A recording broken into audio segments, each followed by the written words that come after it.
يقول من ذا الذي يوقف معك في الشدة؟ من ذا الذي يوقف معك في الشدة ومن لجل عينك ما يسوي المستحيل؟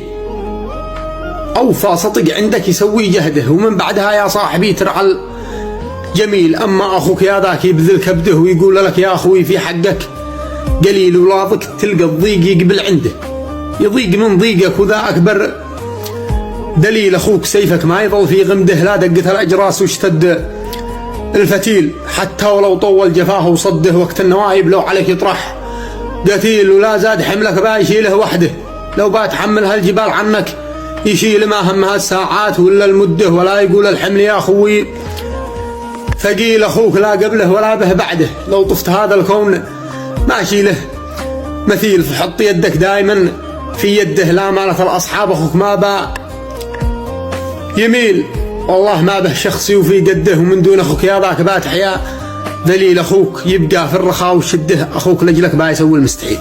سلام.